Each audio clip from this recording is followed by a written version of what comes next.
प्रदेश में कोरोना संक्रमण के बाद अब ब्लैक फंगस ने स्वास्थ्य विभाग की चिंता बढ़ाई है। दिल्ली, महाराष्ट्र, गुजरात के बाद अब इंदौर में भी कोरोना से ठीक होने के बाद ब्लैक फंगस के मामले सामने आ रहे हैं। शहर में एक माह में 35 से भी अधिक मरीजों के मामले सामने आए हैं। डॉक्टरों ने बताया कि फंगस खतरनाक और जानलेवा है। दरअसल भारत में बढ़ते कोरोना के बीच ब्लैक फंगस इन्फेक्शन एक बड़ी चुनौती स्वास्थ्य विभाग के लिए बना है। आखिर कैसे यह ब्लैक फंगस इंसानों को जानलेवा साबित हो रहा है, बता दें, ज्यादातर कोरोना वायरस संक्रमण के शिकार हुए लोगों को संक्रमण से बचाने के लिए एंटीबायोटिक दवाई इस्तेमाल की जा रही है। उससे मरीजों का शुगर लेवल बढ़ जाता है। हालांकि यह ब्लैक फंगस वायरस हमारे शरीर में पहले से ही उपलब्ध होता है, जिसकी क्षमता काफ़ी कम होती है। लेकिन शरीर में शुगर लेवल बढ़ते ही ब्लैक फंगस की तत्परता बढ़ जाती है और आँखों और दिमाग पर काफ़ी असर करता है, जिससे आँखों में कम दिखाई देना, आँखों की पलकें झुक जाना जैसे लक्षण पाए जाते हैं। अगर दिमाग पर यह फंगस असर करता है तो आदमी की मृत्यु हो जाती है। ऐसे कई मामलों में मरीज काफ़ी समय बाद डॉक्टरों तक पहुंचते हैं, जिनके कारण उनकी आंखों को निकालना पड़ता है। हालांकि बीमारी आम रूप से पहले भी कई लोगों में देखी गई है, लेकिन पहले साल भर में इक्का दुक्का लोगों पर ही इस तरह का असर देखने को मिला था। लेकिन रोजाना 5 से 6 मरीजों में ब्लैक फंगस के लक्षण दिखाई दे रहे हैं। ब्लैक फंगस के लक्षण इस तरह पहचाने: आंख में सूजन व तेज दर्द हो तो तुरंत सलाह ले। सामान्य रूप से साइनस में एयर रहती है, लेकिन फंगस से पस आ जाता है। म्यूकर फास्ट स्प्रेडिंग फंगस है। शरीर में साइनस के ऊपर ऑर्बिट होता है, उसके अंदर आई बॉल होती है। म्यूकर फैलने के कारण मरीजों की आंख में सूजन, तेज दर्द होता है। आंख के नीचे वाला हिस्सा, जिसे चीक कहते हैं, उसमें दर्द शुरू होता है। इसे गंभीरता से ले। सेंसेशन, आंखों के मूवमेंट में भी फर्क पड़ता है।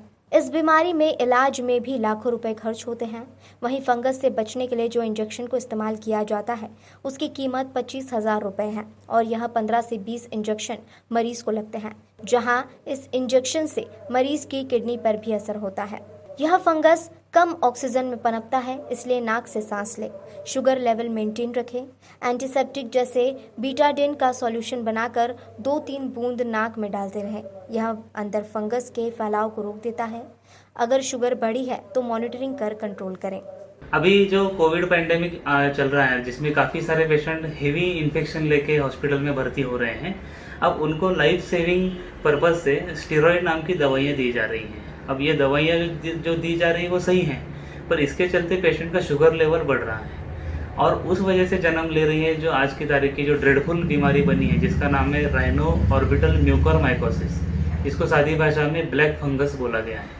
अब ब्लैक फंगस यूँ तो बीमारी पुरानी ही है, पर अभी केसेस, नंबर ऑफ केसेस इसके काफ़ी बढ़ते जा रहे हैं। उसका रीज़न ही है कि पेशेंट शुगर, अनकंट्रोल शुगर लेके कोविड वार्ड से डिस्चार्ज हो रहे हैं।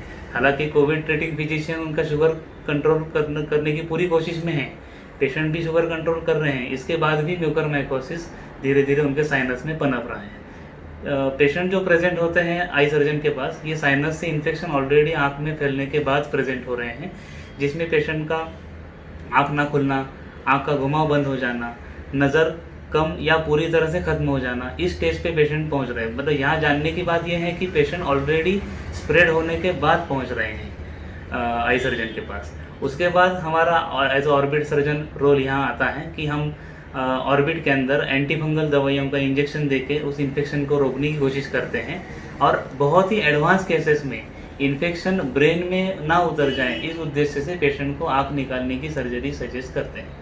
सर, अभी कितने पेशेंट्स आप देख रहे होंगे, मतलब कितने प्रतिशत पेशेंट आपसे मिले हैं? हाँ, पिछले साल भी कोरोना पैंडेमिक में ऐसे पेशेंट आ रहे थे, पर एवरेज आंकड़ा उसका था महीने के 1 या 2 मरीज। और अब जो मरीज आ रहे हैं, एज अ ऑर्बिट सर्जन मैं अपने सेंटर पे कम से कम 4 से 5 मरीज रोज़ के देख रहा हूँ, जो कि ऑलरेडी ऑर्बिटल स्प्रेड हो चुके हैं और उनको हम इमीडिएटली एडमिट करते हैं, शुगर उनका नॉर्मल करके ईएनटी सर्जन द्वारा उनके साइनस सर्जरी करवा देते हैं और ज़रूरत पड़ने पे उनका आई रिमूवल सर्जरी उनको एडवाइस करते हैं। दरमियान एक और प्रॉब्लम खड़ी हुई है, जो एंटी फंगल दवा एम्फोटेरिसिन बी इंजेक्शन जो पेशेंट को दिया जा रहा है, इसकी कॉस्ट बहुत ज़्यादा है।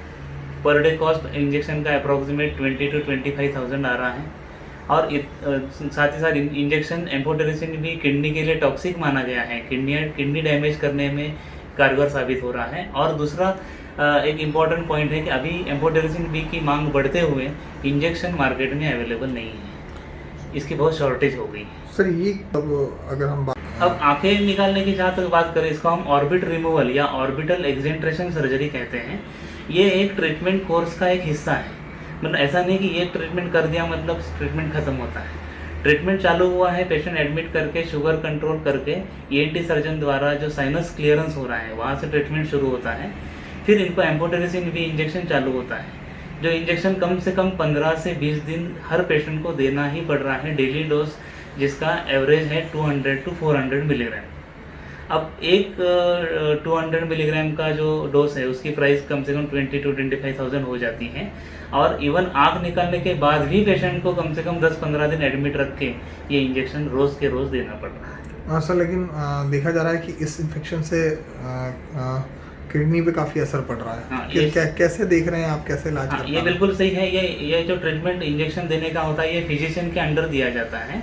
तो फिजिशियन इनके शुगर मॉनिटरिंग करके इंजेक्शन का डोज तय करते हैं, जो डोज अप्रॉक्सीमेटली 200 to 400 के बीच में मिलीग्राम पर डे का है। और किडनी फंक्शन के लिए, किडनी फंक्शन असेसमेंट के लिए रेगुलर इंटरवल पे किडनी टेस्ट किए जाते हैं। जहाँ भी पता चलता है कि किडनी डैमेज स्टार्ट हो रहा है उस स्टेज पे डोज रिड्यूस किया जाता है। सर ये ज़्यादातर जो ब्लैक फंगस से जूझ रहे जो मरीज सामने आ रहे हैं, लगभग सभी पॉजिटिव होने के बाद ही। हाँ, ये बिल्कुल सही है कि मैक्सिमम मरीज जो हैं वो कोरोना पॉजिटिव थे, जिनका कोरोना वार्ड में ट्रीटमेंट चले हैं, लाइफ सेविंग ट्रीटमेंट चले हैं, जो कि अपनी जगह पे बिल्कुल सही चले हैं। इसके बाद पेशेंट की शुगर बढ़ने की वजह से ये पेशेंट ब्लैक फंगस लेके अब रिपोर्ट हो रहे हैं।